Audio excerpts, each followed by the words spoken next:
Merci à tous d'être présents pour cette formation hein, qui, comme vous le savez, est consacrée à la mise en place des zones de mouillage écologique, assez spécifiquement pour les navires de petite taille, pour les navires de moins 24 mètres.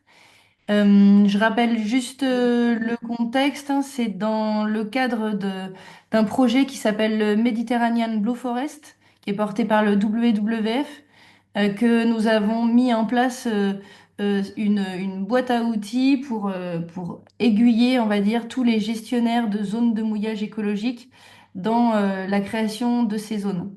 L'objectif du Mediterranean Blue Forest, c'est de pouvoir proposer des solutions pour protéger les herbiers de Posidonie d'ici 2030.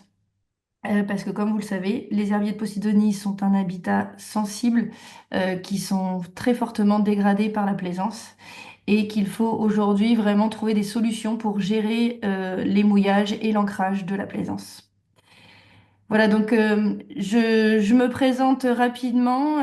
Je suis Amélie Foncuberta. À la base, je suis ingénieure en écologie marine et je suis consultante pour le WWF dans le cadre d'accompagnement de communes, de villes dans la création des zones de mouillage en France. Je les accompagne sur tout ce qui est mise en place des études, mise en place des travaux, des dossiers réglementaires. Et je travaille beaucoup en relation entre les prestataires et les services de l'État. Et je travaille justement avec Catherine Piant depuis plusieurs années, qui est responsable du programme Posidonie en France et qui sera là à la prochaine formation. J'ai remis cette slide sur le tour des participants, puisqu'il y avait à peu près 22 pays qui étaient inscrits à cette formation, ce qui permet de montrer quand même l'intérêt que vous portez à la préservation des herbiers de Posidonie. Et n'hésitez pas vraiment à lever la main et à poser des questions. On vous donnera tout ce qu'on sait sur ce qui se passe en France. Et tous vos commentaires sur ce qui se passe dans vos pays respectifs sur la préservation de la Posidonie nous intéressent fortement. Donc n'hésitez pas, vraiment. Alors, il y a un petit tour de Slido. Noé, c'est juste pour savoir qui a participé au premier module de formation, pour que je sache si je dois vous reparler un petit peu de la Posidonie et de la plaisance. Donc, si vous pouviez cliquer euh, sur le lien. Yes, you should have received the form, the link to the Slido form in the chat.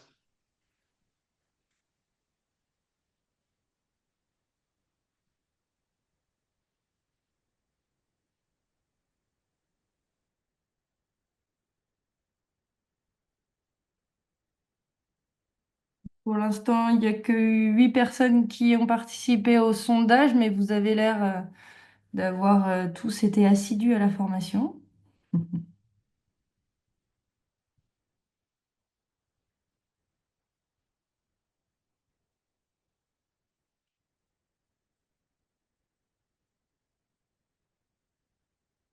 Dans les prochaines slides, vous présentez un petit peu ce qui était la Posidonie, la répartition de cet herbier sensible et,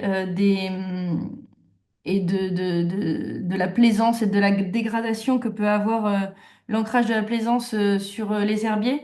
Mais vous avez l'air d'avoir tous déjà participé à la formation. Donc Noé, je te propose de passer ces slides. Tu peux passer la slide d'après aussi sur la plaisance. Vous avez encore une nouvelle fois des liens sur des sites internet où vous pouvez trouver de la littérature sur les études qui sont menées, sur les prestataires qui sont utilisés dans certains pays et sur toutes les connaissances à avoir sur les habitats sensibles tels que la Posidonie. Vous pourrez récupérer ces liens-là.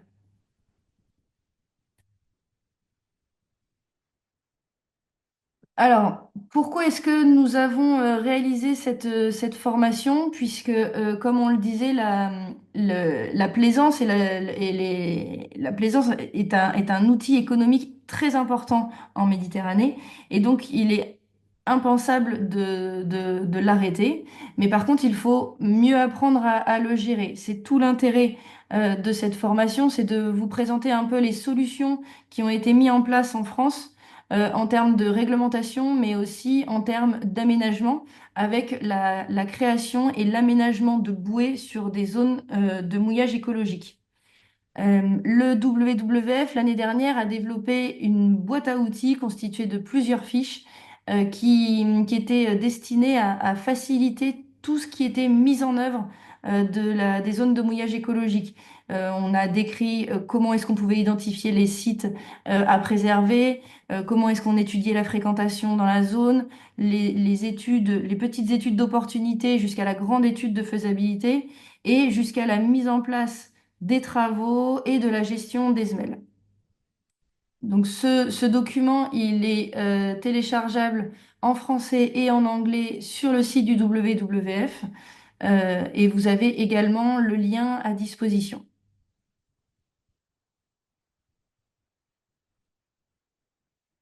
Alors les deux dernières formations ont vraiment porté, la première a plutôt porté sur comment mettre en place une stratégie de gestion des mouillages. La deuxième était aussi assez générale et vous a présenté un aperçu global des études à mener pour pouvoir mettre en place cette zone de mouillage et on était rentré un peu dans les détails de l'étude d'opportunité qui était une petite étude assez rapide pour se rendre compte si oui ou non il était intéressant de se lancer dans les zones de mouillage écologique. Et là, aujourd'hui, on va rentrer un petit peu plus dans le vif du sujet en s'intéressant vraiment aux spécificités de l'étude de faisabilité, qui est une étude bien précise, assez coûteuse, qui mobilise pas mal de moyens pour étudier véritablement l'emplacement d'une zone de mouillage écologique. Et nous allons voir aussi les outils et les travaux qui sont mis en place en France pour les ancrages. Alors, ce module 3, il va, comme pour les autres modules, durer environ 1 heure et demie. On s'intéressera à la fiche 5 qui est sur l'étude de faisabilité et à la fiche 6 de la toolbox qui est la mise en œuvre des travaux. Et en fin d'intervention, nous aurons la joie d'accueillir Sylvain Blouet, qui est directeur adjoint d'une aire marine protégée, dans laquelle a été installée une zone de mouillage écologique il y a un petit peu plus de 10 ans. Donc un bon retour d'expérience à vous partager. Je vous rappelle rapidement les points qui ont été abordés lors de la dernière formation. On a vu tout l'intérêt de bien connaître sa flotte de navires, les options de réglementation qu'il pouvait y avoir aussi sur les zones, les aménagements possibles, les opérations de sensibilisation qui pouvaient être mises en place. Et on était rentré dans le détail un peu de ce que contenait une étude d'opportunité, qui, je vous le rappelle, permettait d'aborder de manière globale les connaissances environnementales et réglementaires et sociétales de la zone, d'amorcer aussi des discussions, des concertations avec les acteurs du secteur d'identifier aussi les études qu'il faudrait mener, les lacunes qu'il pouvait y avoir sur la zone et les études à mener, et puis aussi de se projeter dans ce que représente le budget de la mise en place des zones de mouillage, les moyens humains et techniques à mettre en place. Donc on s'était arrêté sur une décision de go, no-go sur la mise en place de ces zones de mouillage écologique. Et donc maintenant, je vais vous présenter ce qui peut être mené comme étude assez approfondie. Voilà, alors comme je vous disais, c'est en rapport avec la fiche 5 de la toolbox que je vous invite à relire. Il y aura tous les éléments qui seront bien précisés dedans. Aujourd'hui, je vais vous présenter un petit peu les objectifs de cette étude de faisabilité. Les principaux éléments que contiennent cette étude et puis une estimation des coûts.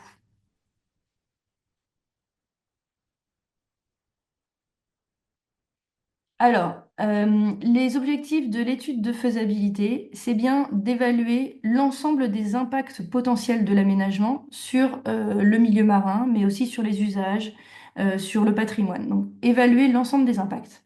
C'est aussi de préciser les conditions dans lesquelles sera construite la zone de mouillage, d'anticiper les phases de fonctionnement. Il y a vraiment une vraie nécessité durant cette étude-là d'anticiper les budgets et le fonctionnement, et aussi de pouvoir préparer les dossiers d'autorisation pour mener ces travaux.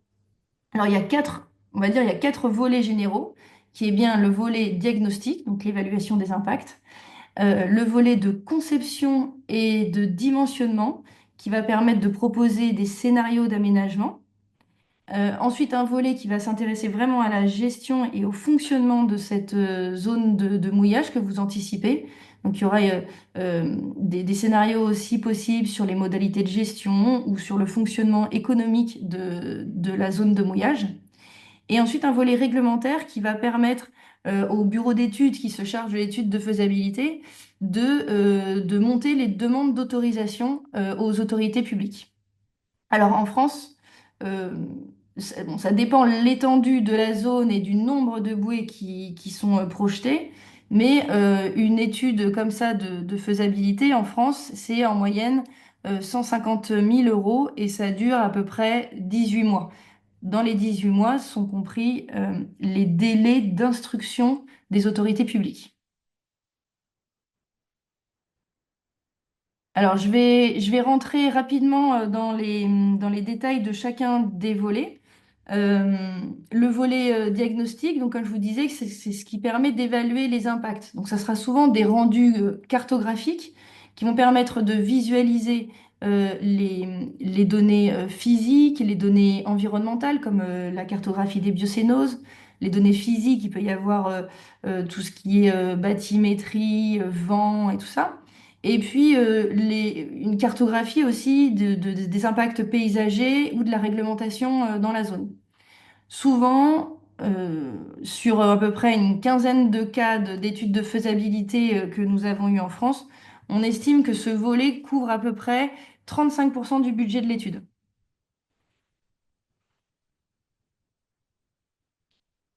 Donc, dans la liste des études qui sont généralement requises dans ce volet 1, je vais les prendre à l'envers par rapport à ce qui est écrit, mais on a, comme je vous disais, les caractéristiques physiques de la zone, les caractéristiques environnementales, les usages sur les plans d'eau, mais il y a aussi des études sur les macrodéchets qui sont présents sur le site. Je vais revenir à chaque fois sur ces études dans les diapos d'après. Les macrodéchets qui sont considérés un petit peu comme des lestes illégaux qui ont été abandonnés ici parce qu'ils servaient à l'ancrage des bateaux euh, quand il n'y avait pas encore de réglementation. Et puis, dans la liste des études, il y a aussi vraiment l'étude de fréquentation de la plaisance qui est essentielle, qui consiste à analyser précisément le nombre de bateaux, leur type, leur taille, la fréquence de passage, la durée du mouillage, pardon. Et cette étude, elle est vraiment essentielle parce elle va permettre de baser toute la conception du projet sur le besoin de surface de la zone de mouillage et le nombre de bouées. Alors, tu peux passer, Noé. Pour tout ce qui est données physiques, il y a bien entendu des études in situ à mener dans des zones précises. Mais je vous invite, si vous souhaitez connaître certaines informations et voir si vous avez des données assez globales sur votre site, à vous rendre sur le site du Datashome, qui est régulièrement actualisé et qui a été très fortement actualisé en 2024, où on a une grande majorité des données physiques qui sont proposées en ligne. Donc tout ce qui est vent dominant, courantologie, houle. Sur ce site-là, vous avez énormément de données actualisées. Ensuite, je voulais vous reparler de l'étude des macrodéchets qui peut être menée en amont dans le volet 1. Euh, Cette étude des macrodéchets en France, elle est de plus en plus demandée pour un petit peu faire place nette, pardon, pour nettoyer la zone avant de prévoir un aménagement. En fait, sur une zone où il y a eu des mouillages et des bouées, des fois, qui ont été installés par des particuliers, il peut rester des lestes de mouillage au fond de l'eau qui sont pas toujours réglementaires, qui sont pas toujours aussi, qui n'ont pas toujours une conception écologique, on va dire.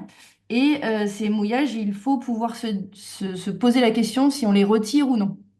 Donc cette étude des macrodéchets, elle permet de positionner assez précisément les macrodéchets sur la zone d'implantation de la future zone de mouillage. Elle permet d'évaluer aussi s'il faut les retirer ou non. Des fois, on a des macrodéchets qui sont tellement ensevelis dans une zone où l'herbier a repoussé qu'il n'est pas spécialement pertinent de le retirer. Et puis surtout, quand on connaît le nombre de macrodéchets, quand on a pu les mesurer, évaluer leur envasement, on peut identifier les coûts et les méthodes qui seront nécessaires pour retirer ces macrodéchets. Et ça, ce coût, dans une opération ensuite de travaux, il n'est pas négligeable. Donc c'est important de mener cette étude. Une autre étude est souvent demandée, surtout quand on est dans des sites classés, hein, c'est des sites qui ont une particularité patrimoniale, par exemple, ou dans les baies, les plus belles baies du monde, on entend des fois ça. Il y a un intérêt comme ça patrimonial et un intérêt à surveiller l'impact paysager que pourrait avoir l'implantation d'une zone de mouillage. Donc là aussi, il existe des bureaux d'études spécialisés sur les études paysagères et c'est régulièrement demandé dans l'instruction des dossiers environnementaux maintenant. Tout au long de ce premier volet de diagnostic, il est recommandé de consulter les parties prenantes locales, c'est-à-dire de faire des phases de concertation tout au long de ce projet. Alors souvent, il y a les administrateurs publics, il y a bien sûr le gestionnaire, mais il y a aussi peut-être les gestionnaires des aires marines protégées qui sont à proximité, et puis les principaux utilisateurs de la zone. Et ça peut être des associations, des clubs de plongée, enfin tout ce qui est activité touristique ou activité balnéaire ou même les pêcheurs. Et ces phases de concertation, souvent, elles permettent quand même de valider les conclusions des diagnostics. Et chaque usager peut aussi apporter leur contribution à la future conception de la zone de mouillage. Donc ça aussi, c'est un point assez important. Ensuite, il y aura le volet 2. Alors, le volet 2, c'est tout ce qui est conception et dimensionnement vraiment de l'ancrage de la zone de mouillage.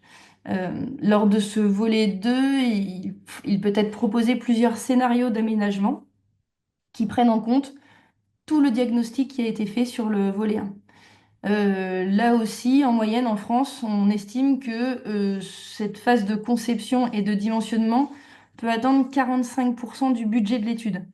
Tout dépend de la connaissance des sols au niveau de la zone de mouillage, puisque des fois, il faut faire des études de sol très approfondies qui peuvent être assez coûteuses.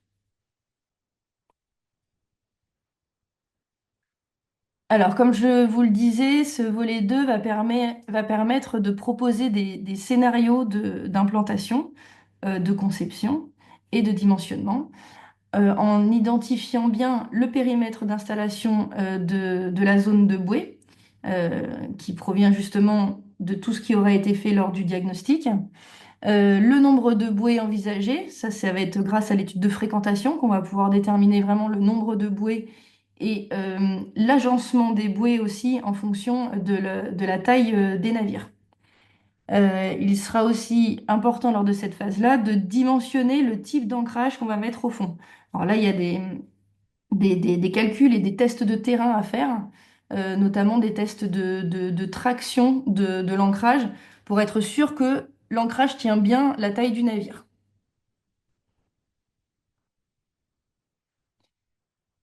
Alors là, c'est un exemple d'une cartographie qui est faite en phase de conception.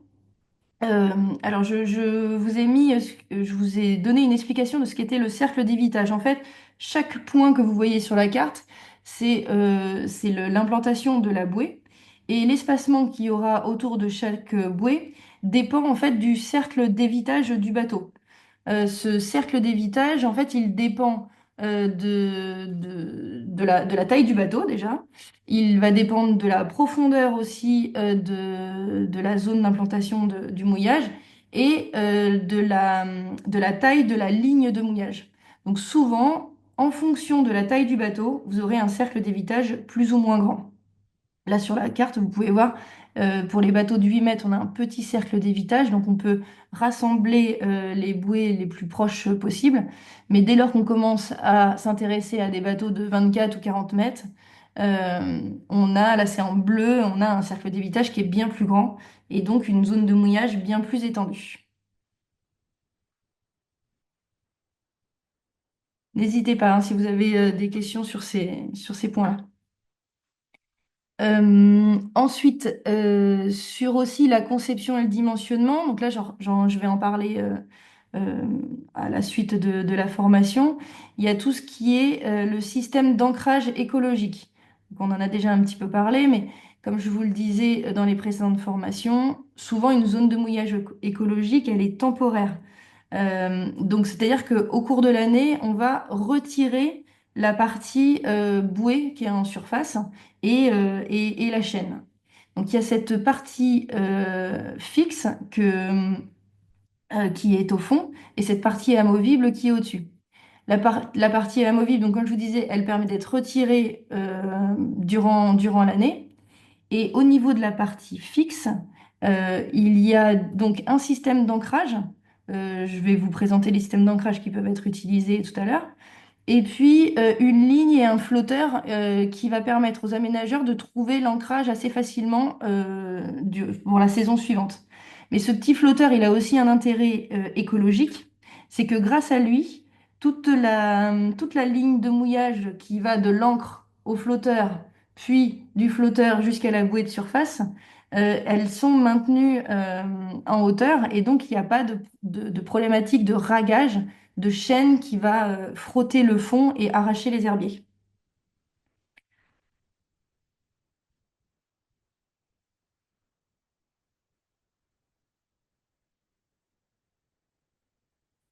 Alors, ensuite, sur le volet 3, euh, alors, je vois juste qu'il y a une question. Je ne sais pas si. Parce que j'ai du mal à voir en même temps les questions. Peut-être que on peut Noé, tu peux me poser les Ouais, questions en il y même temps, si a tu veux. une remarque sur le fait que la slide précédente, je vais la remettre, était, selon la personne bah, la plus, comment dire, enfin, était La critique, plus était importante, ouais. très pertinente, ouais. Euh, et qu'il n'y avait pas d'études pour s'intéresser aux dimensions, là, je refais, au matériel et la charge des bateaux, enfin, comment dire, selon la taille des bateaux et du tonnage. C'est une question un peu technique. Je sais pas du coup si tu la vois dans le chat. D'ailleurs, il y en a une autre encore un peu plus technique dans le chat. Quelle est la capacité de charge d'une zone de mouillage? Alors, sur les types d'ancrage, si je comprends bien, en fait, chaque encre a quand même une caractéristique de traction. Je vais pouvoir vous le présenter dans les slides qui suivent sur vraiment les modalités d'ancrage qu'il peut y avoir. Mais il existe enfin, les bureaux d'études qui s'occupent du dimensionnement font des calculs pour pouvoir avoir justement la capacité de traction et d'arrachage de l'ancrage. Donc en fonction de l'encre qui va être positionnée dans le sédiment, on est en capacité, et en fonction de la taille du bateau qui a au-dessus, on est en capacité de savoir à partir de quelle force l'encre lâchera. Donc si la question est est-ce que ça existe? Oui, ça existe. C'est d'ailleurs comme ça que tous les ancrages sont dimensionnés. La plupart du temps, vous avez même histoire d'être certain de la force de traction, le positionnement de plusieurs encravisses pour une même bouée. D'accord. Merci pour la réponse. Et Nombre ensuite, il y de... avait une autre question, Amélie, Mhm. sur la capacité de charge d'une zone de mouillage, c'est-à-dire le nombre de bateaux par hectare, au mètre carré. Mais ça, on en avait déjà un petit peu parlé, Et alors, précédemment. peut-être que Donc tu peux revenir à la diapositive suivante. Je vais te dire stop. Celle où on voit la cartographie avec les cercles d'évitage encore. Ah, Précédente, pardon. c'était Non, précédente, non? précédente, oui. Voilà. Non, ici, ouais. Merde. Non, c'est bon. Donc, en fait, le nombre de bateaux qu'il peut y avoir par hectare va dépendre de la taille du bateau essentiellement. Si vous avez une zone totalement étendue, que vous pouvez mettre le nombre de bouées que vous voulez, l'agencement de chacune des bouées va dépendre de plusieurs paramètres. Ça va dépendre de la taille du bateau et ça va dépendre essentiellement de la profondeur sur laquelle vous allez implanter l'ancrage. C'est pour ça que je vous ai mis le petit calcul là pour calculer le rayon de l'air d'évitement qui dépend en fait de la longueur de la ligne de mouillage, donc de la profondeur, et de la longueur du bateau. Et ensuite, il est appliqué souvent une marge de sécurité de 20%. Et vous allez comme ça pouvoir dessiner vos cercles d'évitage et donc positionner un nombre d'ancrages en fonction de votre zone de mouillage.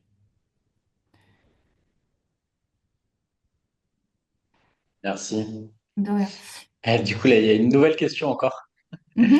Je sais pas si tu la vois dans le chat. Ouais, c'est bon, je la vois maintenant. Euh, Ouais. ouais.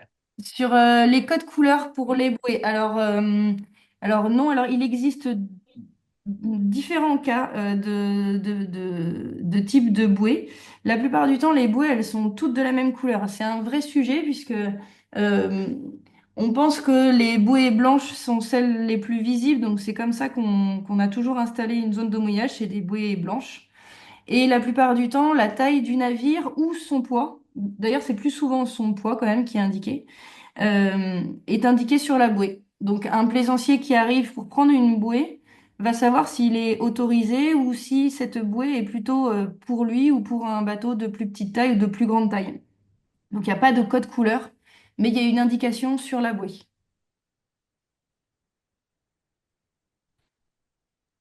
Alors là, Il y Merci. en a encore une autre.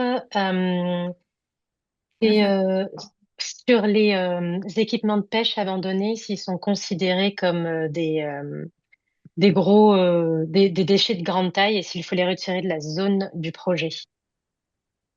alors ça c'est après ça tombe sous le on va dire, j'allais dire ça tombe sous le sens, mais ça tombe aussi sous le besoin du dossier réglementaire. C'est que si on veut faire place nette, effectivement, il faut pouvoir retirer la majorité des déchets qui ont un impact sur les herbiers de Posidonie et qui peuvent aussi gêner, pardon, la sécurité maritime.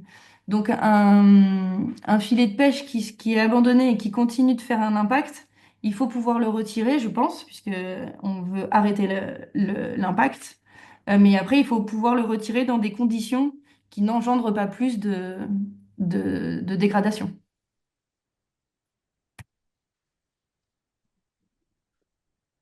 Donc, Merci. Je crois que c'est bon, on a fait le tour des questions. ça marche. Alors, voilà, maintenant on va passer au volet 3 qui concerne la gestion et le fonctionnement de la semelle. Donc à ce niveau-là, le bureau d'études qui gère l'étude de faisabilité va pouvoir proposer plusieurs scénarios de gestion. Euh, c'est un moment, à cette partie-là qu'on va pouvoir voir quel type de gestion peut être mis en place sur la zone. Alors ça peut être une gestion publique par la ville elle-même, par l'État ou ça peut être délégué aussi à des entreprises privées. On a pas mal de cas en France de privés qui gèrent la zone de mouillage écologique. Au cours de la rédaction de ce volet 3, pour chaque scénario, l'objectif, ça sera d'évaluer aussi les besoins financiers et les besoins humains qui seront nécessaires à la mise en place de cette gestion de la zone de mouillage. Et et ça permettra comme ça aussi aux gestionnaires de la zone euh, de choisir la plus appropriée. Et enfin, ce qui est assez important aussi, c'est au terme de ce volet 3, c'est de pouvoir identifier les responsabilités du gestionnaire vis-à-vis des plaisanciers amarrés. Dans quelles conditions la zone de mouillage est utilisable. Par exemple, selon la force du vent, il peut être, la zone de mouillage peut être fermée. C'est-à-dire que l'utilisation des bouées n'est plus sous la responsabilité de la ville si on a 5 Beaufort de vent. Euh, ou après, le gestionnaire peut aussi se renseigner sur les assurances possibles. Donc ça, c'est traité dans le volet 3. Et ce volet 3, ça couvre à peu près 5% du budget de l'étude.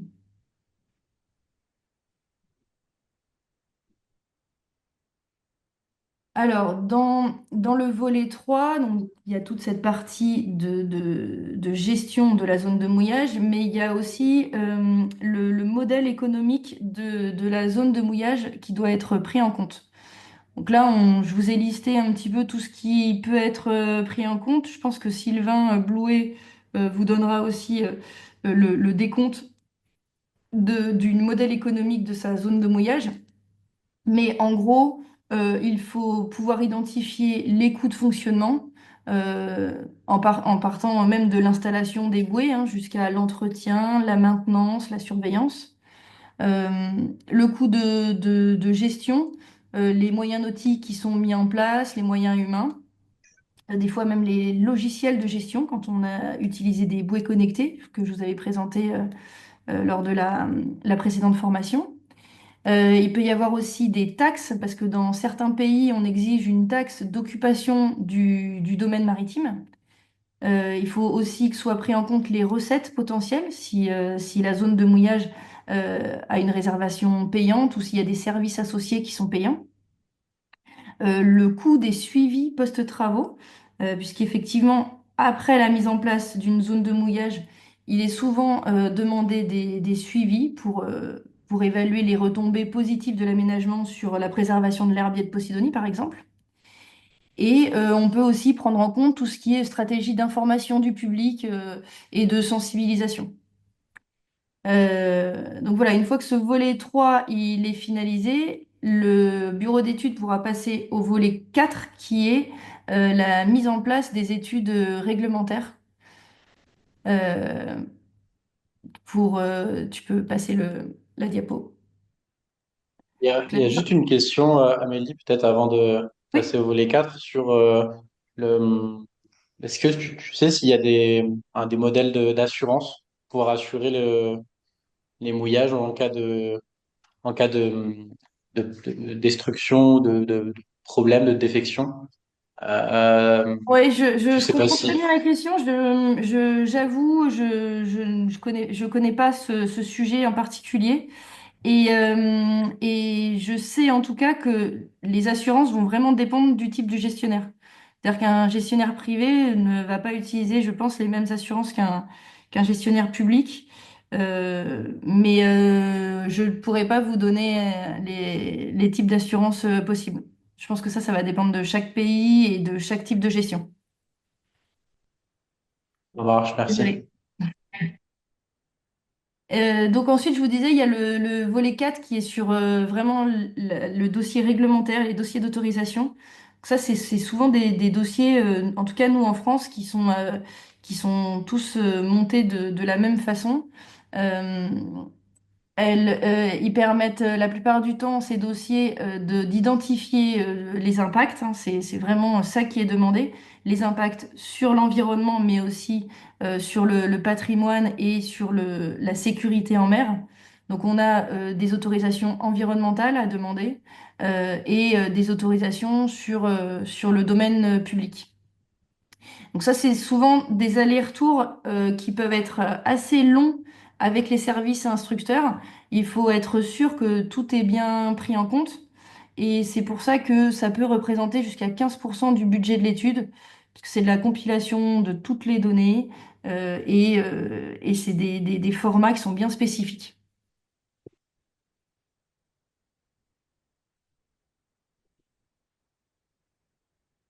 Voilà, alors pour conclure un petit peu sur l'étude de faisabilité, comme je vous le disais, cette étude, elle détaille les enjeux écologiques, les enjeux paysagers, les enjeux sociaux qu'il y a sur la zone.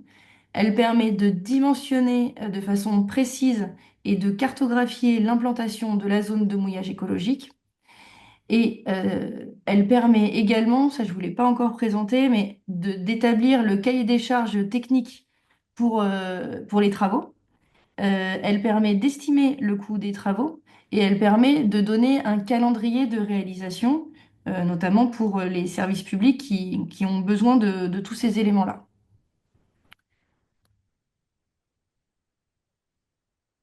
Tu peux passer à la diapo suivante. Donc ça, c'est la diapositive pour ce qu'il y a à retenir et que vous avez comme fiche de rappel dans la toolbox. Donc je vous rappelle que l'étude de faisabilité, elle est vraiment essentielle pour détailler l'ensemble des données environnementales et sociétales que vous avez besoin pour une bonne acceptabilité et une bonne réalisation de votre projet de zone de mouillage. C'est souvent un bureau d'études qui est pluridisciplinaire qui va mener cette étude-là. Et le bureau d'études que vous choisissez doit être en collaboration constante avec le gestionnaire et avec les services de l'État pour être sûr de bien traiter les besoins spécifiques de la zone. Et enfin, l'étude de faisabilité, elle permet d'obtenir les dossiers d'autorisation et elle permet d'évaluer l'étape d'après qui sera la mise en place des travaux.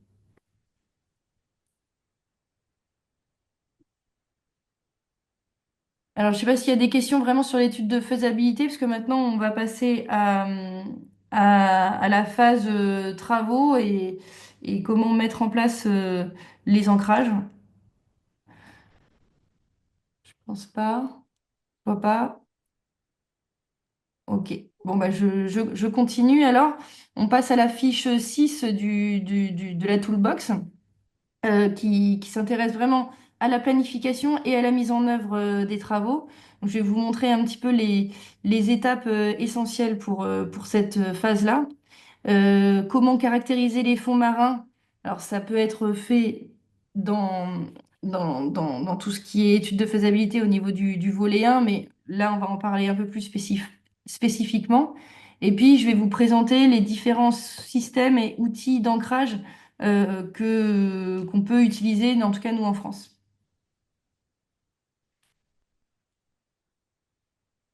Alors, comme je vous disais, l'essentiel sur les travaux, c'est de bien connaître le fond marin. Alors, on va s'intéresser déjà à la biocénose. Donc, la biocénose, c'est tout ce qui vit sur notre fond marin.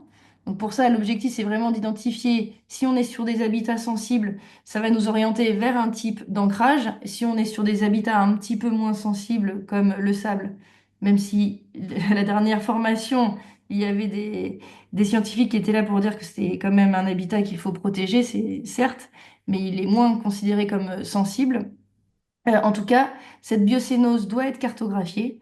Elle peut être cartographiée des fois par imagerie satellite. Euh, D'ailleurs, sur le site du CHOM, vous avez des cartographies des biocénoses assez générales qui sont faites à partir d'imagerie satellite. Et sinon, vous pouvez aussi faire une cartographie des biocénoses avec une reconnaissance directement en plongée pour confirmer la nature du fond sur des points bien précis. Tu peux passer. Donc, maintenant qu'on sait le type de biocénose qu'il y a sur les fonds marins, il est ensuite essentiel de pouvoir caractériser ce qui se passe en dessous. Donc, d'identifier l'épaisseur du sédiment ou de la mate. Alors, soit on le fait par carottage manuel, ça permet d'étudier les couches de sédiments, la compacité, voire même les contaminants qu'il peut y avoir dedans. Donc ça, c'est souvent fait par un carottage manuel, c'est un tube en PVC, en gros, qu'on enfonce dans le sédiment. Et ça peut aussi être fait s'il y a besoin d'aller plus profondément par lançage. Donc le lançage, c'est pareil, on insère un tube au fond du sédiment et on peut l'enfoncer de plus en plus profond grâce à un système de jet d'eau ou d'air comprimé qui va pouvoir s'enfoncer dans les différentes couches de sable. Quand on a ensuite l'épaisseur du sédiment, il faut pouvoir analyser sa stabilité, c'est-à-dire savoir si c'est un sédiment qui est meuble, friable, dur. Ça aussi, ça va nous permettre de déterminer ensuite le type d'ancrage. Donc, on analyse souvent la granulométrie ou la compacité du substrat et on peut réaliser, c'est souvent préconisé, des tests de traction ou d'arrachage d'encre. L'idée, c'est de pouvoir installer une encre et de tirer dessus en fonction de nos connaissances du sous-sol, de savoir à quel moment, à quelle force de traction elle va lâcher. Donc, ces différentes études du fond marin va permettre d'identifier le nombre d'encres à vis, par exemple, qu'il faut positionner pour une bouée, sa taille, son dimensionnement, c'est-à-dire son type, et sa capacité de résistance.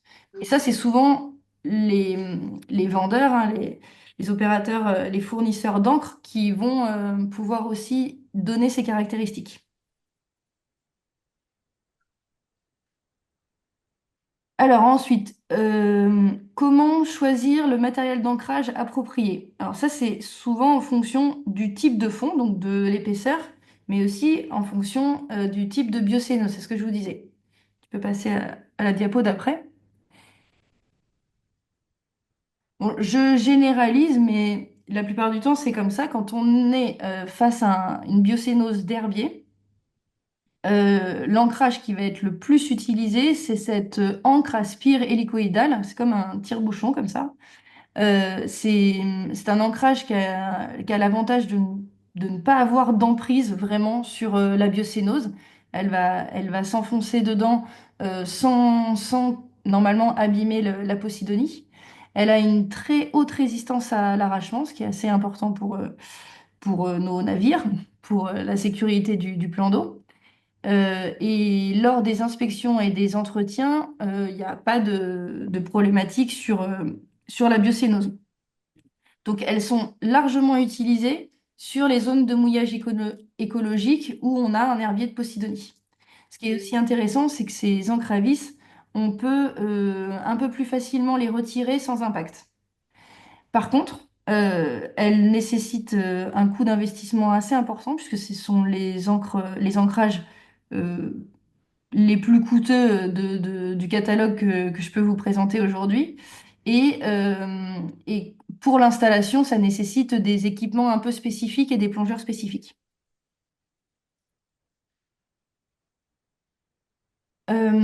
Ensuite, je ne sais pas si vous voyez là sur le côté, mais on est sur une partie sableuse. Donc, quand on arrive dans du sable ou dans de l'herbier assez éparse, par exemple l'herbier de Cimodocée qui évolue assez rapidement en fait en fonction de l'année, on peut utiliser des encres à vis. Donc, on les utilise souvent sur des substrats un petit peu plus meubles et on peut avoir des épaisseurs de sédiments assez importantes en dessous puisque les encres à vis, les fournisseurs d'encre à vis peuvent fournir des encres allant de 1 mètre, 1 mètre 10, même des fois il y en a de 70 centimètres jusqu'à 2 mètres, 2 mètres 50, je crois. Donc, on a plusieurs fournisseurs d'encre à vis comme ça. L'avantage, c'est que c'est vraiment une installation très rapide, c'est-à-dire qu'on peut euh, moi, par exemple, j'ai déjà installé une encre à vis qui faisait 1,40 m toute seule, donc c'est pas très compliqué à installer. Tout dépend après de l'épaisseur du sédiment. C'est des coûts d'investissement qui sont assez réduits. L'encre à vis est assez peu coûteuse. Et au niveau de l'inspection, là aussi, on n'a pas besoin de retirer ou quoi que ce soit. Donc, c'est une inspection qui n'a pas d'impact sur la biocénose. Euh, Par contre, en termes de fiabilité, l'encre à vis est des fois un petit peu remise en question, puisqu'elle peut assez facilement s'arracher. Donc c'est pour ça qu'elle nécessite des études de sol qui sont vraiment approfondies avant leur mise en place. Après, dans la plupart des cas, quand même, ça tient. Et souvent, c'est des ancrages qui resteront en place tout le temps. On ne pourra pas les retirer au risque de provoquer quand même un sacré impact parce qu'on ne peut pas la dévisser. Il faut vraiment tirer dessus.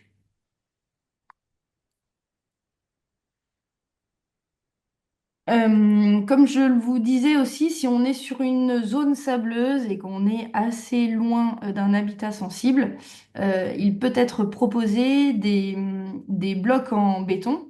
Alors là aussi, faut pas faire n'importe quoi, hein, mais le béton, s'il est utilisé avec un alliage, enfin une faible empreinte carbone, ça reste quand même un matériau assez inerte. Et puis, on peut aujourd'hui proposer des lestes en béton comme ça qui sont éco-conçus, c'est-à-dire qu'ils peuvent proposer des habitats pour les poissons. On en a quelques-uns qui ont été installés en France. L'énorme avantage, c'est que ils peuvent rester en place très longtemps. Et puis, euh, en termes de fiabilité, ils ont été utilisés pendant des années et donc leur fiabilité est bien éprouvée. Et c'est vrai qu'on peut les utiliser sur n'importe quel fond, peu importe si on est sur de la vase ou quoi que ce soit, ça va être un ancrage qui va tenir. Euh, Après, et le principal inconvénient, c'est qu'il peut perturber les fonds marins. Donc il faut qu'il soit proposé que lorsque l'impact écologique est démontré comme nul.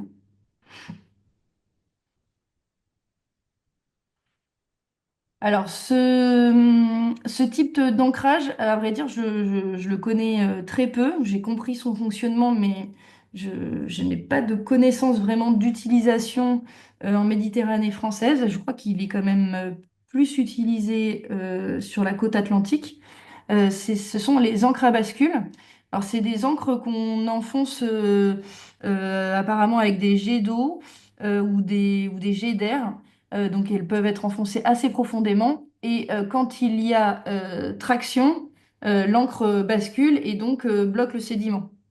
Euh, Elle est complètement bloquée dans le sédiment, donc elle ne bouge plus. Donc, normalement, un des avantages, c'est vraiment que c'est une très forte résistance à l'arrachement. J'ai aucun retour d'expérience à vous donner sur cette encre-là. Si vous en avez, n'hésitez pas à partager, ça m'intéresse. Euh, et le principal inconvénient que j'y vois, c'est que c'est effectivement une encre qu'on ne peut pas retirer.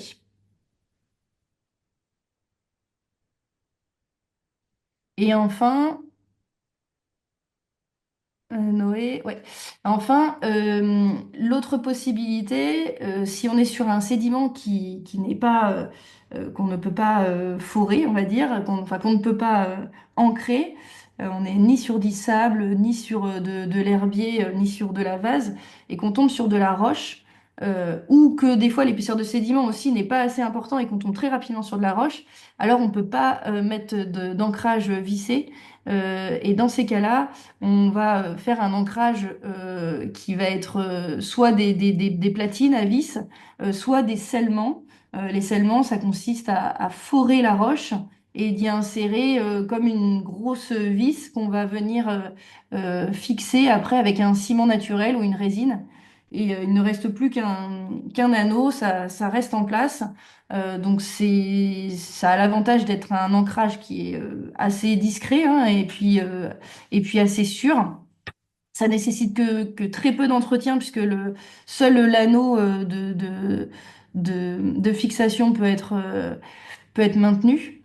Et l'inconvénient, par contre, c'est que au moment de l'installation, souvent, ce sont des perturbations qui sont un peu plus importantes, puisqu'il va y avoir un impact acoustique et puis souvent de la remise en suspension de la roche.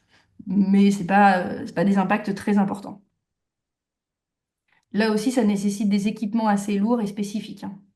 Justement, en parlant d'équipement, vous imaginez bien que pour l'installation de tous ces ancrages, il y a des besoins techniques et des besoins humains bien spécifiques, hein. En termes de moyens techniques, la plupart du temps, il faut pouvoir être équipé d'une barge avec un treuil de levage. Quand on installe seulement des encres à vis ou des encres hélicoïdales, il n'y a pas besoin de ces treuils de levage, mais il y a quand même besoin de barges pour avoir tout le matériel à disposition sur le bateau et non pas directement jeté dans l'eau et après déplacé par les plongeurs, parce que ça crée quand même pas mal d'impact. Euh, et en termes de moyens humains, il faut des spécialistes, hein, des plongeurs qui sont professionnels, qui sont certifiés, et des techniciens de tout ce qui est système d'ancrage.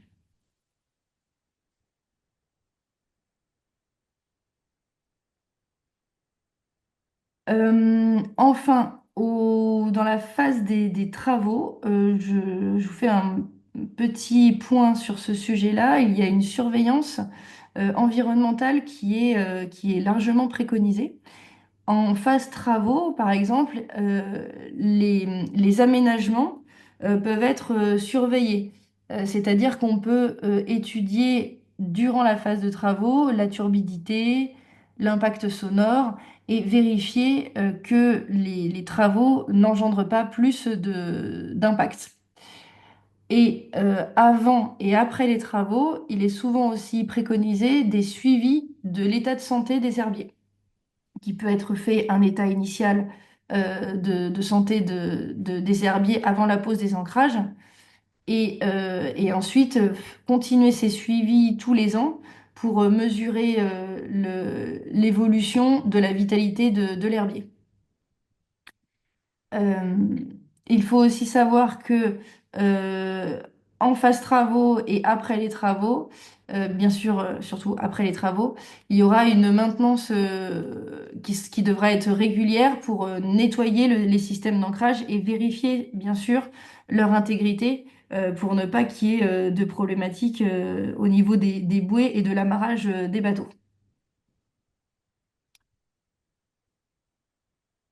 Voilà, alors combien ça coûte? Alors là aussi, c'est très franco-français, hein, c'est budget, mais c'est quand même pour vous donner un ordre d'idée et c'est une moyenne sur une quinzaine de projets de zones de mouillage qui ont été créés en dehors des aires marines protégées. Les travaux, pour à peu près 50 bouées, ça va durer environ 15 jours effectifs de travail et ça peut coûter en moyenne 400 000 euros. Je vous ai mis un petit descriptif de ce qui peut être décomposé, hein. On a vraiment l'équipement, c'est-à-dire les bouées, les ancrages, les chaînes, et puis tout ce qui est mobilisation humain, mobilisation des bateaux, et puis la supervision environnementale qui peut être mise en place.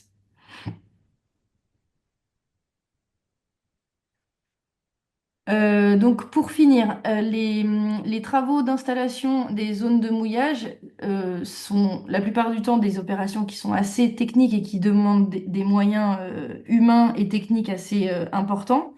Et ils doivent être bien réfléchis en amont. Le choix des ancrages est essentiel. Euh, donc, les volets 1 et 2 de nos études de faisabilité seront essentiels pour dimensionner les ancrages. Et les travaux, on réalise une zone de mouillage pour protéger les herbiers de Posidonie essentiellement. Donc, ces travaux doivent aussi respecter une démarche environnementale pour qu'il n'y ait pas plus d'impact en phase travaux.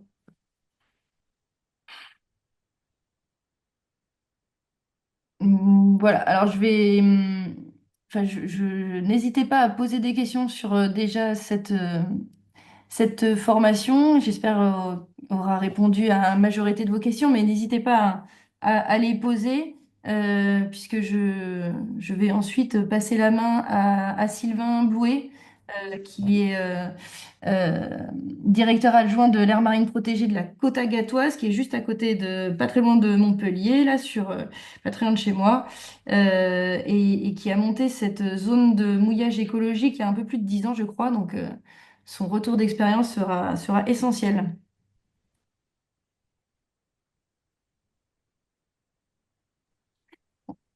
Bonjour à tous. Je prends la main du coup. Vas-y, Sylvain. Allez, ça marche, super.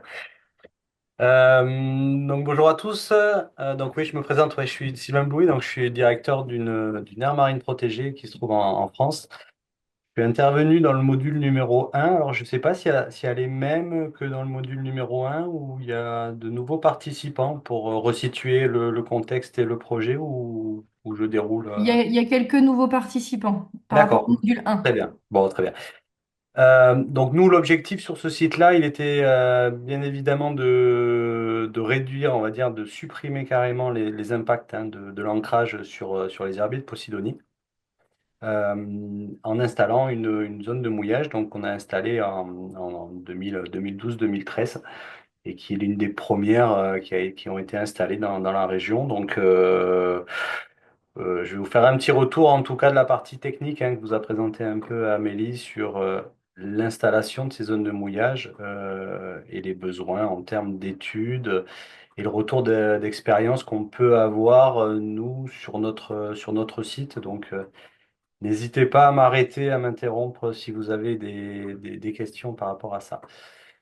Donc, nous, on est gestionnaire hein, d'un site Natura 2000 qui fait à peu près plus de 6 000 hectares et c'est géré par une municipalité, hein, par une ville, donc la ville d'Agde. Euh, et donc, on gère en tant que ville ce territoire-là depuis une vingtaine d'années euh, au sein d'une direction qui s'appelle la direction de gestion du milieu marin, qui est composée de 9 agents avec plusieurs missions, que ce soit de la sensibilisation, de l'information, tout ce qui est suivi scientifique et également tout ce qui va concerner les infrastructures maritimes et notamment les aménagements maritimes, dont la zone de mouillage. Diapo d'après. Euh, donc, tout comme l'a présenté Amélie, il y a différentes strates, on va dire, avant de démarrer un projet de SMEL. Hein.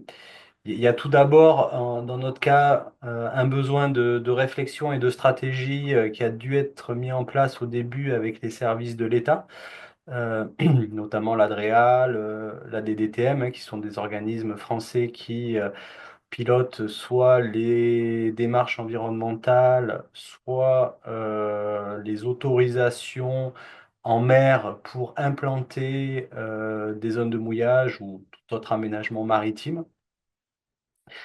Euh, un besoin de validation. Nous, le projet en tout cas d'opportunité de réalisation de de conception de la zone de mouillage.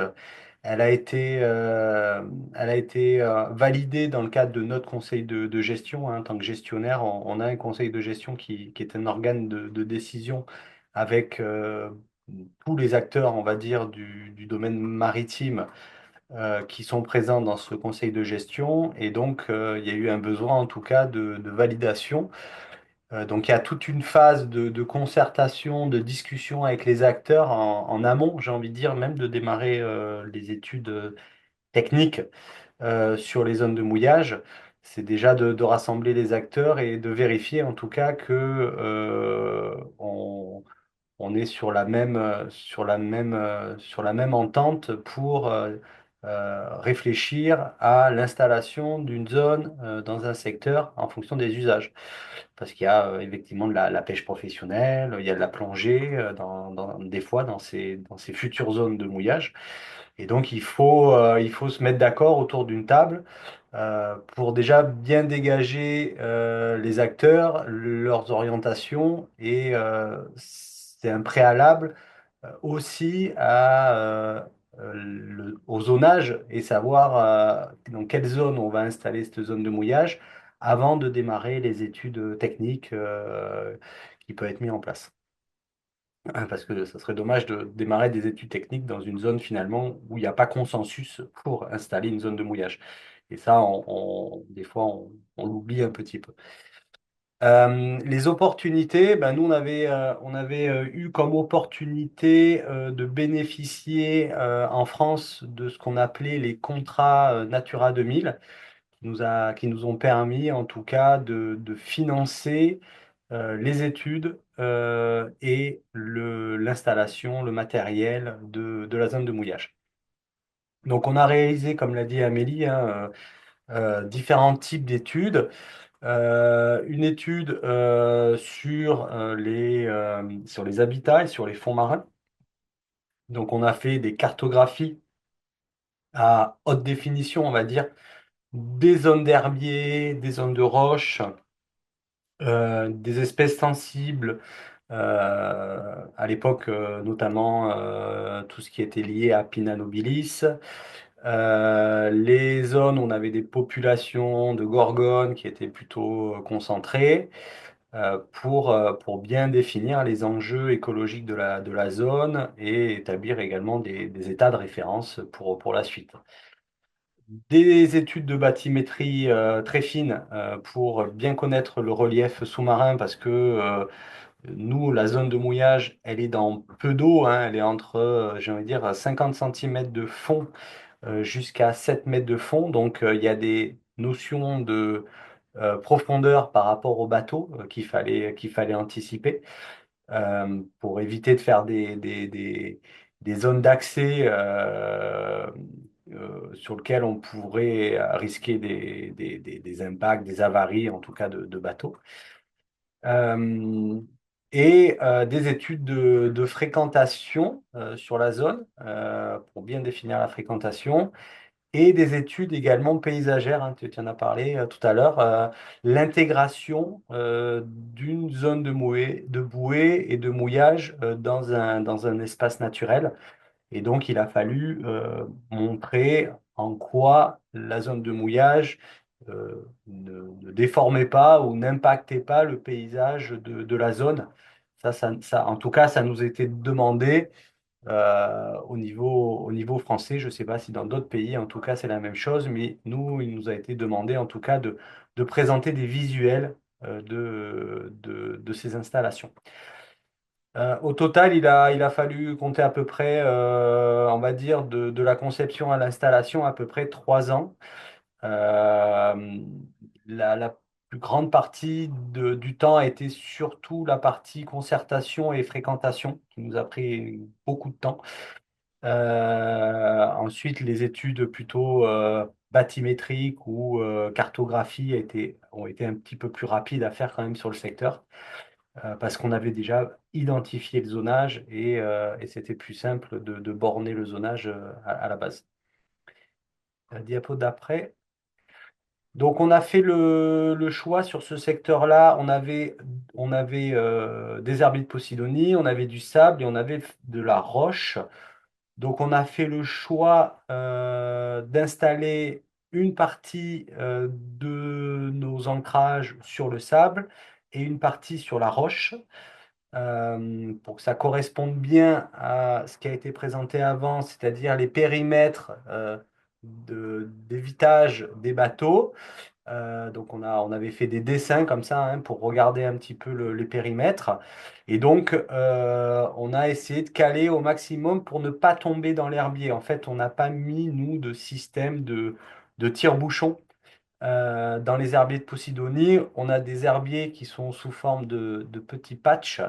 Et donc, du coup, on est venu entre les patchs mettre nos vis ou nos platines de roche.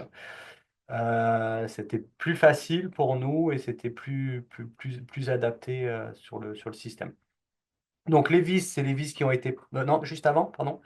Les vis, c'est les vis qui ont été présentées juste avant. Et on voit en bas là, un plongeur là, qui fixe un cordage sur une grande barre. C'est-à-dire que pour les unités de plus de 17 mètres, on a mis des barres qui reliaient 3 vis entre elles, au fond. Ça permettait de mettre des unités beaucoup plus grandes. Et ensuite, des platines qui ont été installées sur la partie rocheuse. Une des difficultés sur les études préalables, alors nous, c'était au tout début des études de zone de mouillage. Euh, on n'a pas vraiment fait d'études géotechniques, on va dire, pour les ancrages.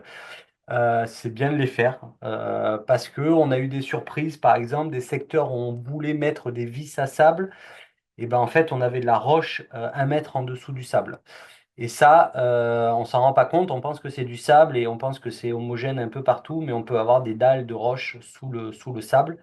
Et quand l'entreprise commence à venir visser, la vis ne s'enfonce pas.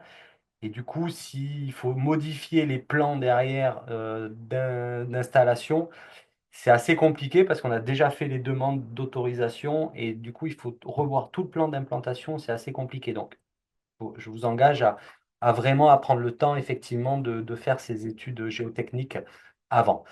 Euh, et pareil sur les roches, en fonction de la nature des roches, les types de scellement sont différents. Et nous, on est sur des roches volcaniques très friables. Et donc, du coup, c'était pas c'était assez dur de trouver des roches qui soient assez compactes pour pouvoir faire les scellements derrière.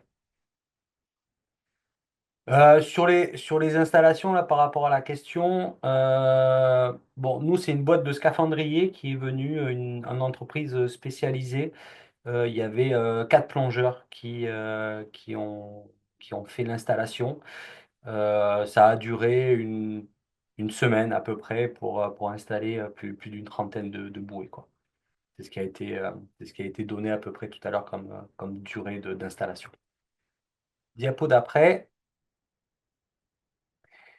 Sur les bouées, on a choisi des bouées avec des qu'on appelle Harmony, qui est une marque, on va dire, de bouée, un modèle de bouée qui répondait aux contraintes qu'on avait, parce qu'en fait, elles ont des tubes coulissants et ça permet de venir monter, j'ai pas de photo, mais de venir monter l'anneau sur le bateau pour pouvoir s'amarrer.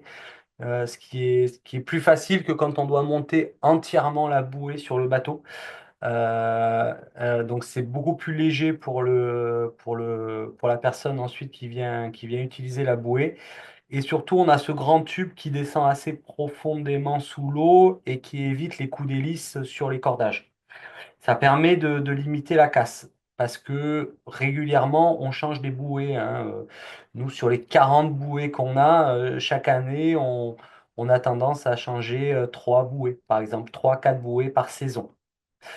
On n'a pas du tout mis de chaîne et on enlève systématiquement tous les systèmes de chaîne sur les bouées. Parce qu'on s'est aperçu au fil des années que tout ce qui était chaîne, en fait, vieillissait mal et cassait beaucoup plus vite que le cordage. Et était beaucoup plus compliqué à hiverner, à ranger. Donc en fait, on n'utilise que du bout, que de la corde partout. Euh, Voire on utilise quasiment plus de manille, on utilise des petites élingues pour venir s'accrocher sur les mouillages. Tout ce qui est métallique, tout ce qui frotte, tout ce qui est rigide, on essaie de le supprimer et de le mettre plutôt par du cordage. C'est une meilleure durée de vie et c'est beaucoup plus facile à installer.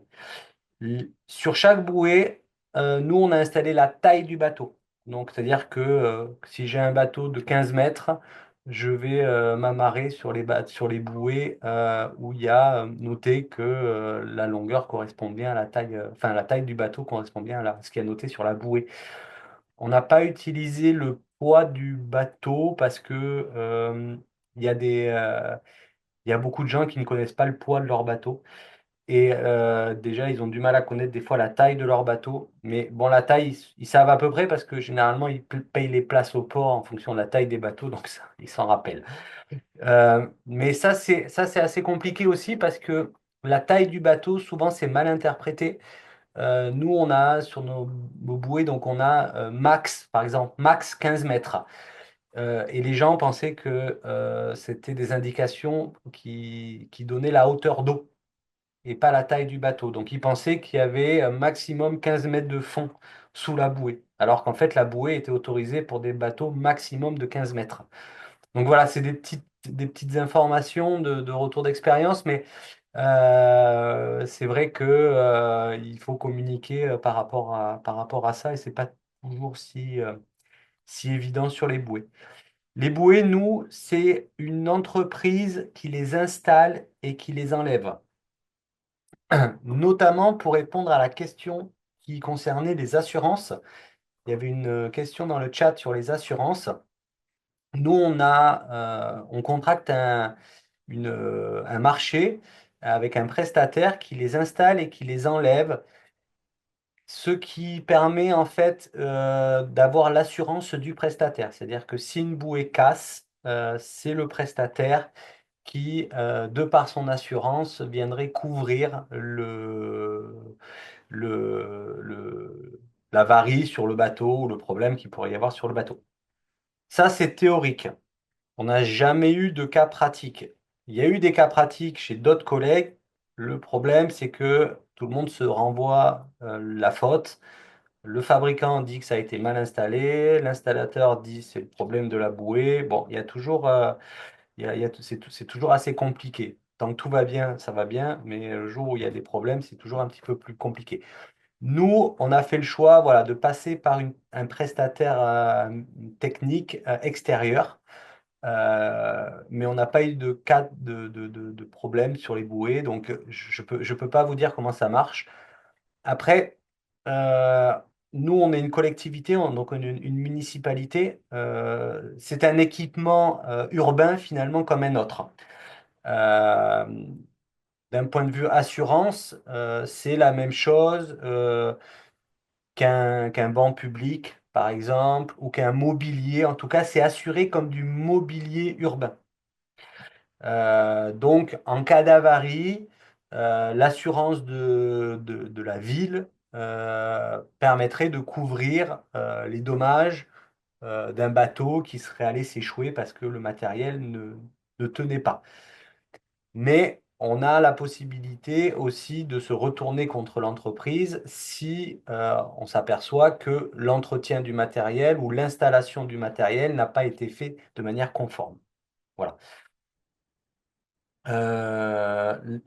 Et donc la maintenance, c'est eux qui l'assurent avec nous. On vérifie que, voilà, que la maintenance a bien été faite.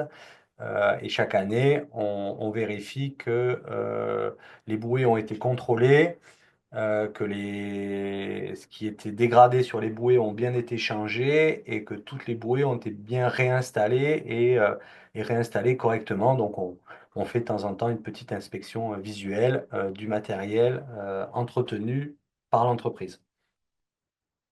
Diapo d'après. Donc pour l'organisation des travaux, hein, donc il y a des plongées de repérage et des plongées d'installation. En tout cas, en France, on a une obligation de faire installer le matériel par des plongeurs professionnels dits classe A. C'est la réglementation française qui l'impose. C'est différent dans d'autres pays, mais en tout cas, nous, on est obligé de passer par ce niveau de plongeur, ce qui peut rendre les coûts plus élevés dans certains cas.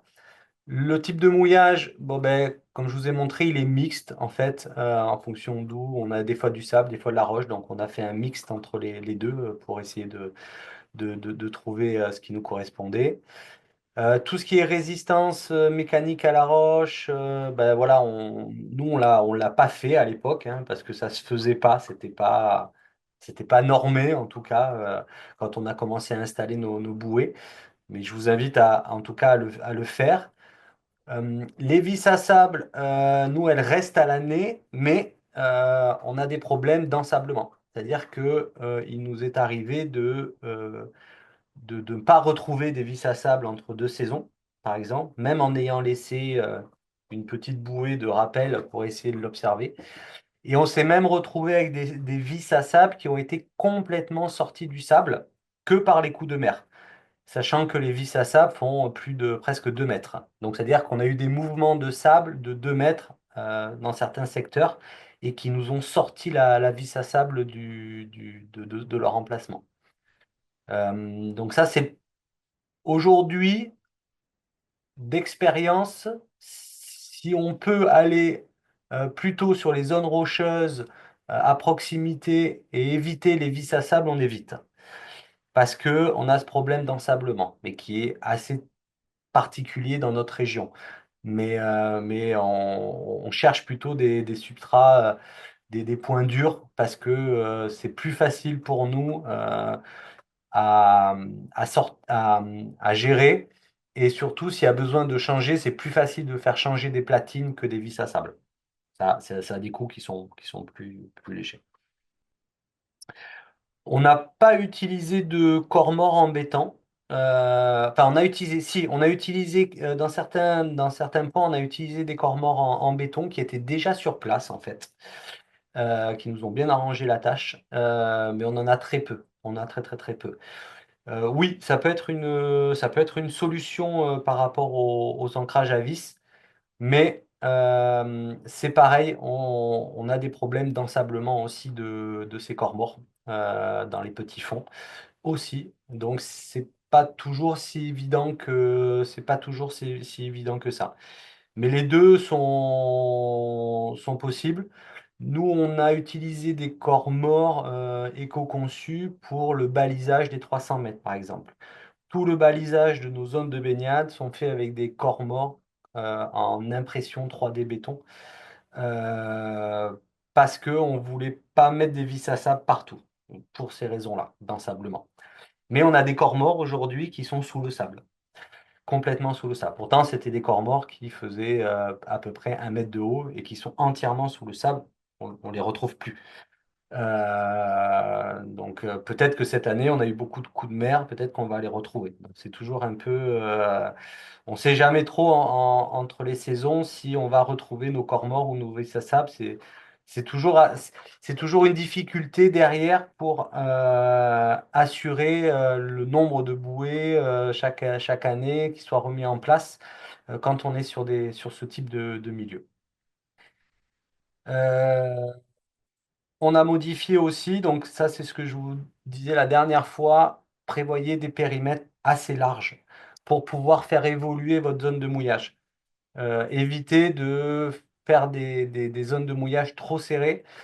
Euh, alors oui, des fois on n'a pas le choix, mais si vous avez le choix d'avoir des périmètres assez élargis sur lesquels vous avez de la place entre les bouées, ça vous permettra dans les années à venir d'être assez dynamique et de pouvoir changer ou modifier soit la taille des bouées, parce que les bateaux ont évolué, il vous faut un rayon d'évitage qui est plus grand. Nous, on le voit dans notre port, on a de plus en plus de grands bateaux. Avant, on avait des petits bateaux. Maintenant, la mode est plutôt aux grands bateaux. Parce que c'est une politique d'avoir des grands bateaux dans notre port. Donc, les rayons d'évitage sont automatiquement de plus en plus éloignés, de plus en plus grands. Donc, si on avait prévu des rayons d'évitage qui étaient très collés, on ne pourrait pas répondre à cette nouvelle demande. Donc, pensez plutôt à élargir, à donner de l'air dans vos plans de balisage, enfin de mouillage.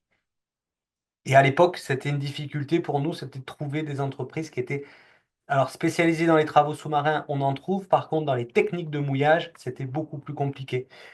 Et donc dans la maintenance aujourd'hui, c'est un peu compliqué aussi de trouver des entreprises qui savent bien faire de la maintenance de ces mouillages.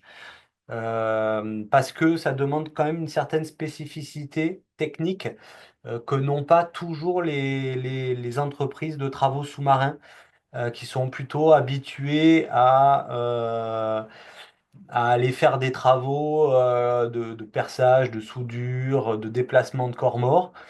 Mais dans l'inventaire, dans l'analyse assez fine des lignes de mouillage, dans le dimensionnement de la taille des lignes de mouillage par rapport aux hauteurs d'eau, par rapport au bateau, par rapport à la flottabilité des flotteurs, c'est pas toujours évident. Voilà.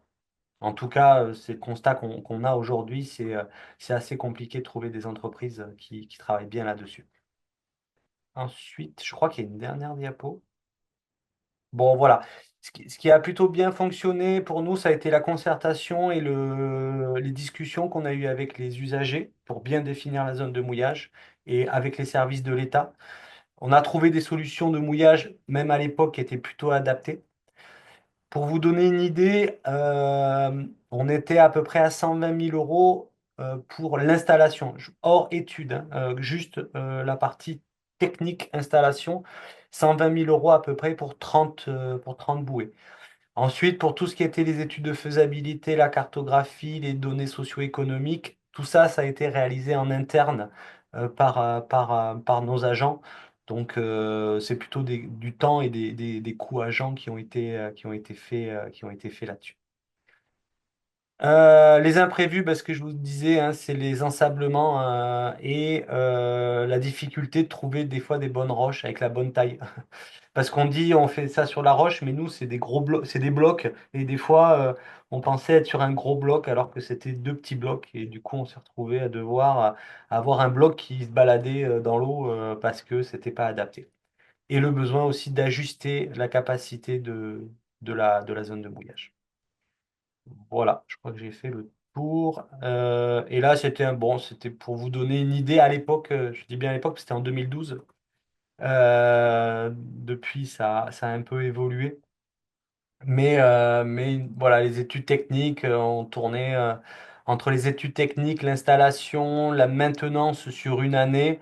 Pour une trentaine de bouées, c'était à peu près 160 000 euros.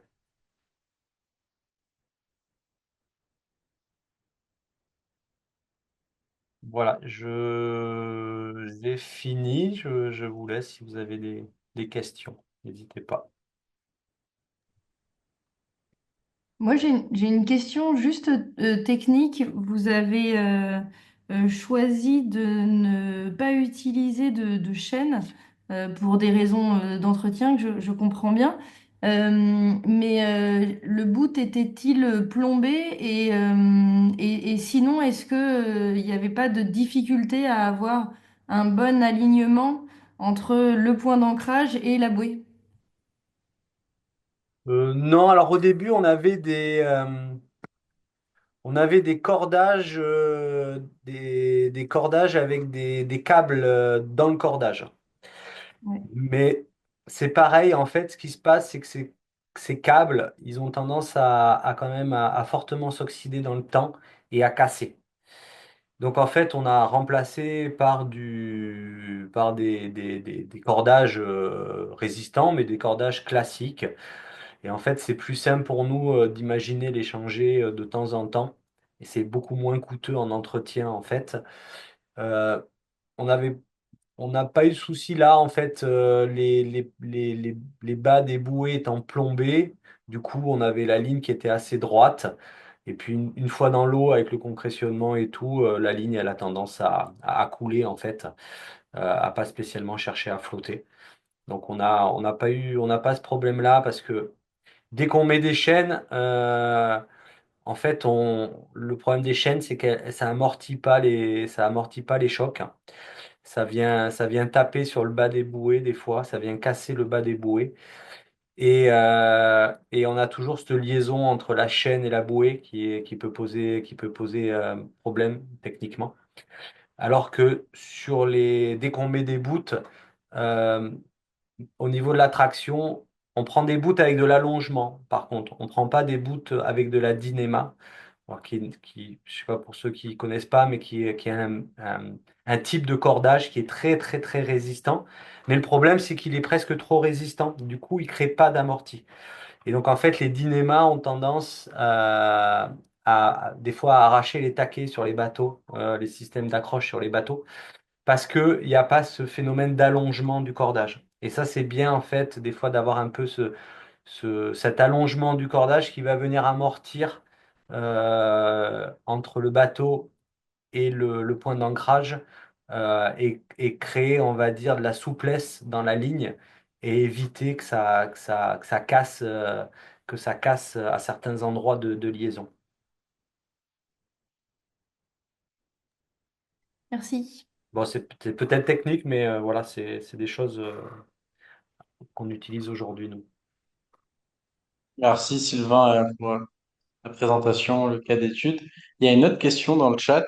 Je ne sais pas si je l'ai bien comprise, mais il me semble que ça porte sur enfin, il te demande quels seraient tes conseils pour quel dispositif serait le plus adapté pour un système, pour des bateaux qui seraient amenés à transiter régulièrement comme des navettes, et sachant que ça use pas mal le système d'accroche, d'ancrage. Et du coup, Donc, ça a tendance à pas mal se détériorer. Et est-ce que, je sais pas si tu privilégierais euh, un, un système plutôt qu'un autre? Je sais pas. Non, pas plus. Je- je- oui, alors un bateau qui va utiliser plus régulièrement la bouée peut effectivement faire en sorte que la bouée, le système s'abîme un petit peu plus, mais pas tant que ça. Je pense pas que ça soit ça qui est souvent problématique. Euh, Ce qui va créer, en fait, finalement, les bouées sont utilisées, mais ce qui crée l'usure, des fois, c'est simplement l'action de la houle sur la bouée, qui en fait, ce qu'on oublie souvent, c'est qu'en mer, tout bouge. Et tout bouge tout le temps, tout le temps, tout le temps, même si c'est un peu, c'est tout le temps. Et en fait, on a toujours un petit frottement qui va se créer sur les parties où il y a les liaisons. Et en fait, c'est ça qui use. C'est pas spécialement le fait de s'amarrer sur la bouée. Euh, Certes, on va créer une contrainte à ce moment-là. On va tirer dessus, mais on va être en tension. Et des fois, en étant des fois en tension, on peut éviter même ces petits frottements. Mais en tout cas, c'est pas ça dans la durée de vie de la bouée, c'est pas ça qui va être gênant. Parce que finalement, dans une journée, sur 24 heures, l'amarrage, il est pas si long que ça, parce que déjà toute la nuit, enfin nous en tout cas dans notre cas, la nuit, il y a pas de bateau au mouillage, par exemple, mais on a toujours cette petite action régulière. Donc moi, j'ai tendance aujourd'hui, dans tous les systèmes de mouillage qu'on installe, de manière globale, pour plein de choses, que ce soit des lignes de capteurs de température, que ce soit des lignes d'amarrage de bateau, des lignes de balisage en mer, ce genre de choses, de privilégier des systèmes simples, de cordage simple, et quitte à les changer plus régulièrement.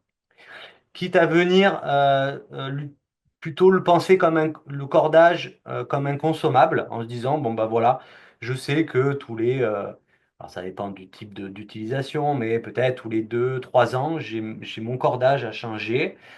Je ne suis pas sur des cordages qui sont très chers et finalement, j'ai un coût de gestion de mon matériel qui est plutôt assez peu cher. Que d'utiliser des systèmes avec des cordages très sophistiqués, avec des systèmes de manie ou d'émerillons qui permettent de créer de la rotation sur les bouées. Euh, Tout ça, finalement, on s'aperçoit que ça s'use très rapidement, même si on utilise des bons matériaux. Alors que finalement, le cordage, c'est pratique, c'est simple et on peut venir le changer régulièrement et ça coûte pas trop cher pour le gestionnaire. Je ne sais pas si j'ai bien répondu à la question, mais En tout cas, si je peux compléter, ça nécessite tout de même une surveillance et une maintenance plus régulière. Mais c'est vrai qu'en termes d'investissement, ça reste des investissements qui sont moins coûteux et qui peuvent être tout autant efficaces. oui, le cordage aujourd'hui, il a fait ses preuves, j'ai envie de dire. Les autres systèmes sont très bien. Nous, on a utilisé plein de systèmes, on a testé plein de matériaux différents et finalement, on est arrivé à la conclusion que le plus efficace, c'était un cordage standard.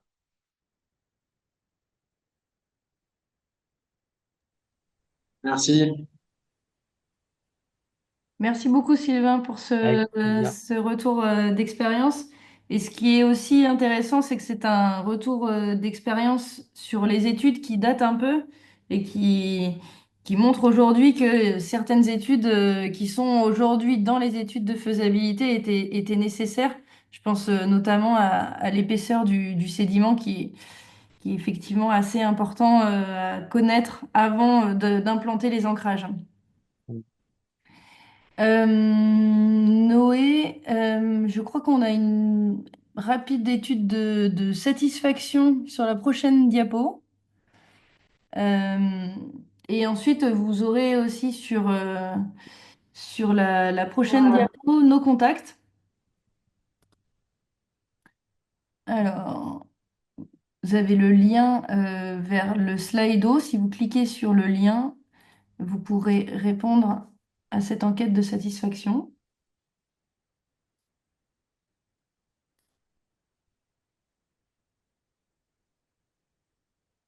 Vous pouvez aussi indiquer dans cette réponse si vous avez différentes questions que vous aimeriez traiter lors du prochain module.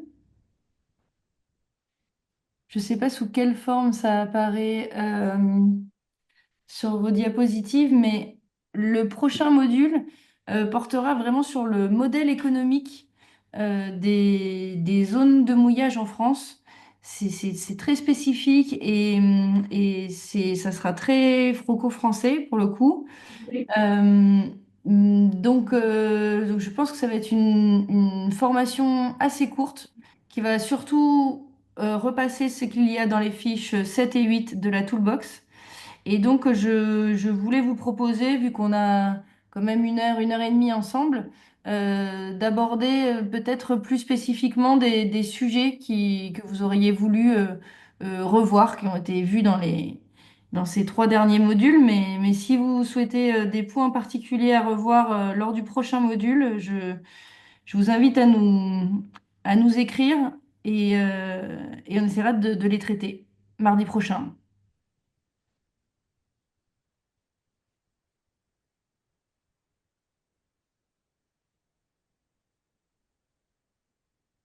Vous pouvez prendre le temps d'y répondre, hein, je crois, Noé. En tout cas, sur la prochaine diapo, vous avez nos contacts. Si vous avez besoin d'avoir des informations plus spécifiques hein, sur les ancrages, par exemple, ou sur les modalités d'installation d'une zone de mouillage, j'essaierai d'y répondre. Donc, n'hésitez pas à prendre nos contacts et à nous envoyer toutes vos questions.